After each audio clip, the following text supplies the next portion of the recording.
Oh, my head's cut off. Okay, that's good.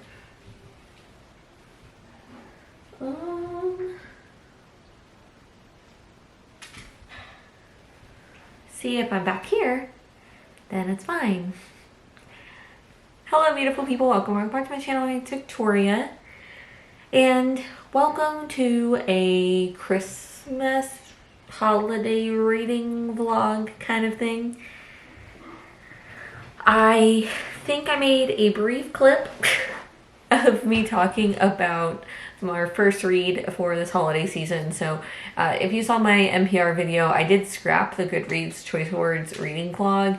I just don't have the bandwidth to do it right now, and just a lot of those books, you know, they were interesting, but like they're just not seasonal, and I just felt like getting in a little bit more of the holiday spirit. So we're going to start with reading our holiday books. Now, the holiday book that I feel like has been on everyone's list this year and has been around, it was released in October, is Good Spirits by B.K. Borison. And this is a romance novel about the ghost, or a ghost, of Christmas past. His name is Nolan. He's an Irish sailor who has been a ghost of Christmas past for the past century, and he ends up haunting this woman named Harriet. Harriet owns a antique shop, and in her antique shop, the antique shop she inherited from her aunt, and Harriet is like super into Christmas and is just a little ball of sunshine, or tries to be most of the time. And so when Nolan is sent to haunt Harriet, she's a little confused, and he soon becomes confused because he's supposed to haunt people who are in need of a little bit of a wake-up call for how they treat others and just all those different kind of things. So their dynamic, obviously, it's a romance, so they've got a little grumpy sunshine kind of playing off of each other's humor situation, and they're visiting Harriet's past memories to help her correct the errors of her ways. But the more that they keep visiting them, the more mundane they are, and the more Nolan's pretty sure that something seems off.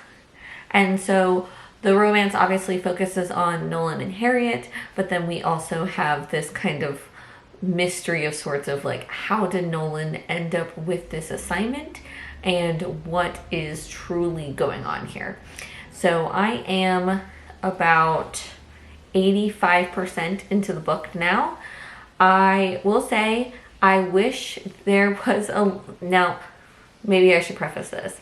I generally like romances with magic in it.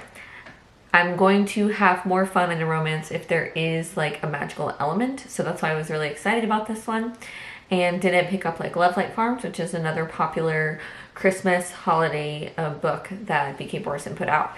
But I still stick to my roots where I like a little bit of magic to my romances. I think it just keeps me hooked, even if maybe some of the tropey things are bothering me, or I'm just not feeling the romance quite yet.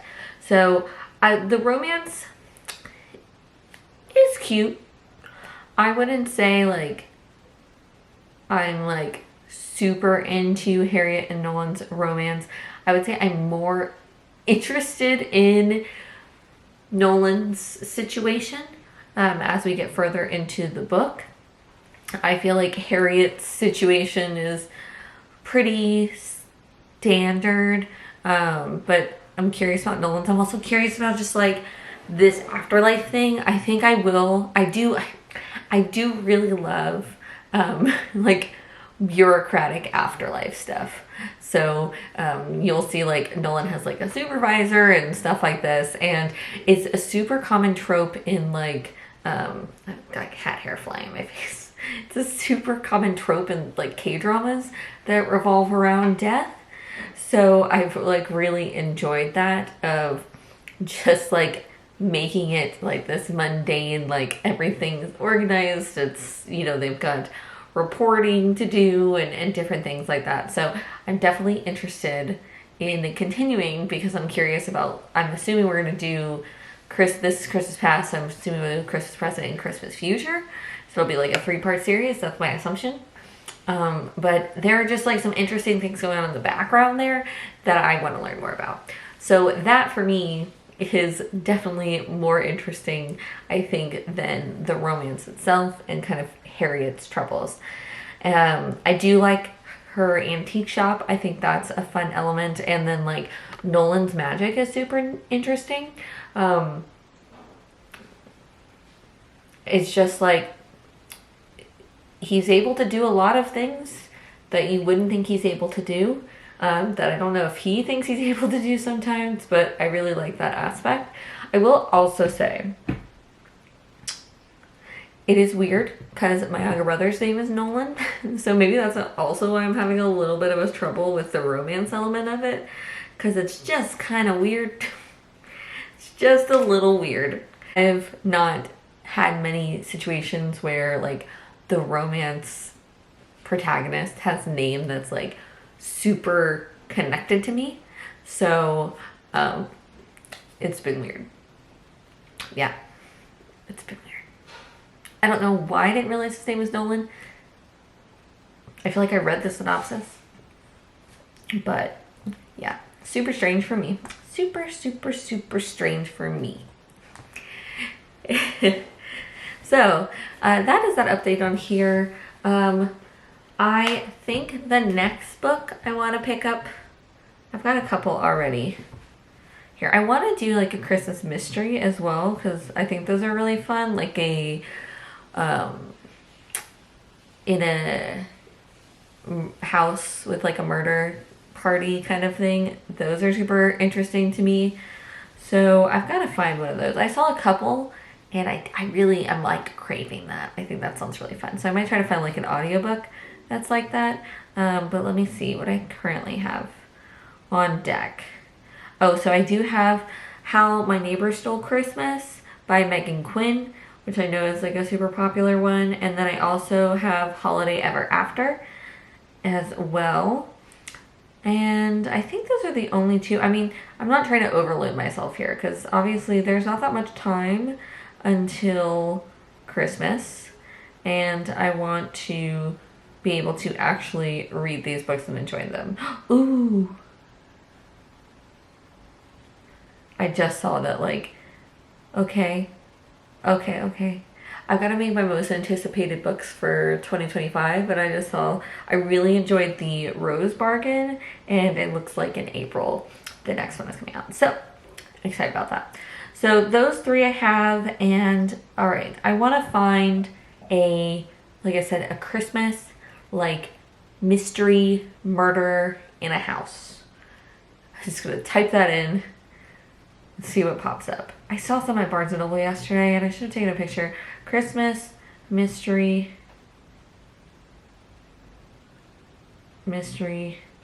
book in a house. Okay.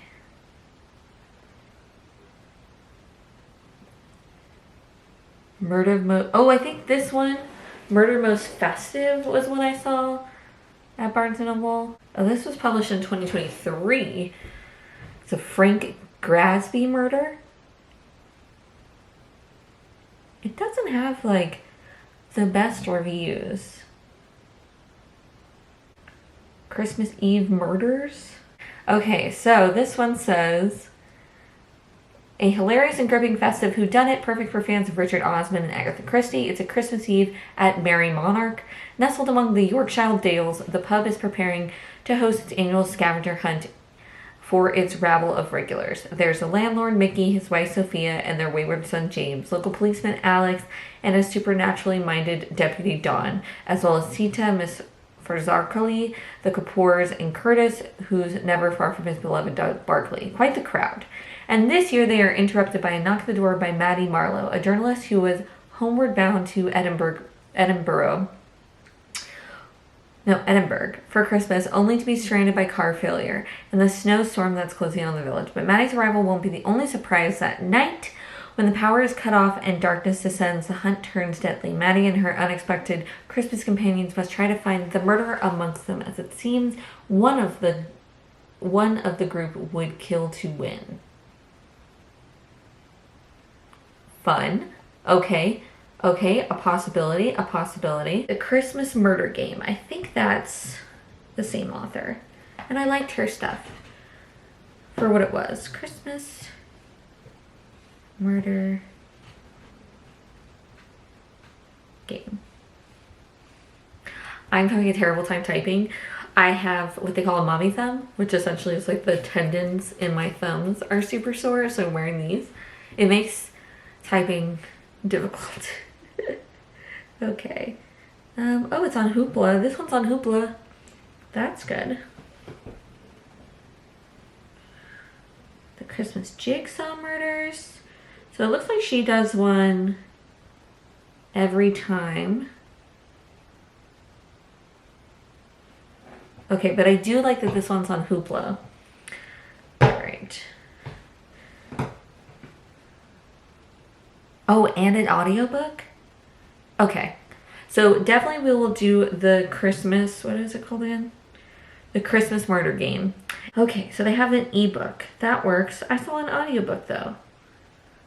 There's a lot of Christmas murders on here.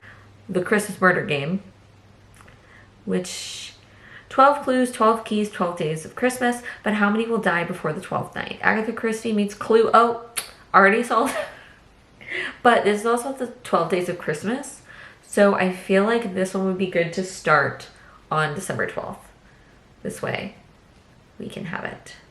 Ah, yes, the collective daily borrowing limit has been set by our library, so I can't access this till midnight. But Christmas Murder Game is on our list, and then I do think I want to do a Christmas Eve murder, because maybe we could do, what was that one called again? Oh my goodness. I'm glad we could workshop this together. Okay. We also have Everyone This Christmas Has a Secret, which has better reviews. I did really want to read Krampus last year and did not get to it. Oh, okay. And I'm debating, do I just do some like kind of Christmas vlogs and just keep you all on your toes about the books that I'm reading? Maybe do a book per video and just kind of like put them out there, and you can have this uncensored, unedited version of Victoria, even though I don't edit my videos that much, to be honest, which is probably evident to you. Okay. I'm so overwhelmed now. This Christmas Has a Secret. Oh, it's only a 5-minute read. It doesn't start in the series. The question is, do I have to read the other ones, or can I read this one? But of course, these are only available through Broward County. Oh no, this one's okay. I can get Everyone This Christmas Has a Secret from... So, gonna finish Good Spirits, and then I think we'll do the other romances, and I will let you know which books I decide to grab from my library here. So many things to think about while I'm here. I really wish this one was an ebook.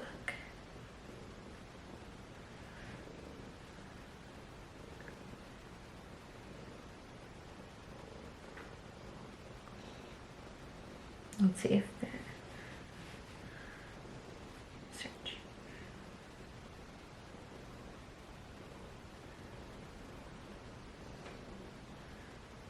The 12 Deaths of Christmas. The Murder Game.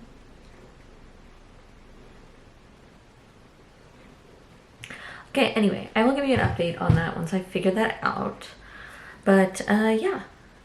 That is what we're doing right now. I do need to print. I have a Christmas ornament that's going out, so I do need to print that so I can get it shipped tomorrow. So let's create a shipping label. Hi, you pumpkin. Can you hear her? She is just having the best of days. If I'm gonna do these vlogs like per book or if I'm going to, you know, put them all together. Per book could be fun. I should be finished with Good Spirits today. So I could have this out relatively soon, which would be exciting. All right, talk to you soon. Hello. Sorry, my Sprite is my dust sprite. Dust sprite? That's what they were called, right? From Totoro? That's swinging back and forth if you hear that. But I am at UPS again to drop off another package for my Etsy store. Link in the description if you're interested. But we finished Good Spirits last night. I gave it 3 stars. Yeah. It was a fun time. It was a cute time. But I wanted more about the afterlife, like, agency stuff. We got, like, tidbits, and then the reveal at the end, I was like, oh, well, okay. I mean, I kind of figured that's where it was gonna go, but I didn't feel like the explanation was super, like, helpful. I wanted them to dig a little deeper into that, but I was wrong about the series. So it is not going to just be like Christmas past, Christmas present, Christmas future. The next one in the series is going to be about a Grim Reaper. And I can't talk any more about that because they do kind of set it up in the book. So I don't want to ruin anything in the book, but like they have a mention of it.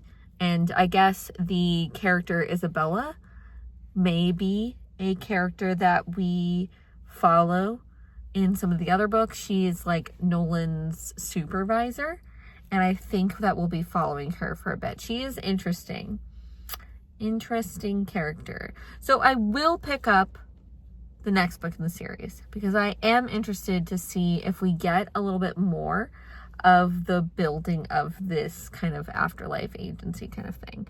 So I will pick up the next book, but that is the end of, I think, this vlog, because like I said, I think I might just do this like per book and kind of just keep this fast and simple and as unedited as possible to make it easier on myself. And yeah, so thank you so much for watching. I hope to see you in the next one. If you're interested, feel free to like, subscribe, do all those good things. And until next time, I hope you read a good book. I hope you find some joy. And most importantly, I hope you do something to make the world a better place. And I will see you in my next one. Bye!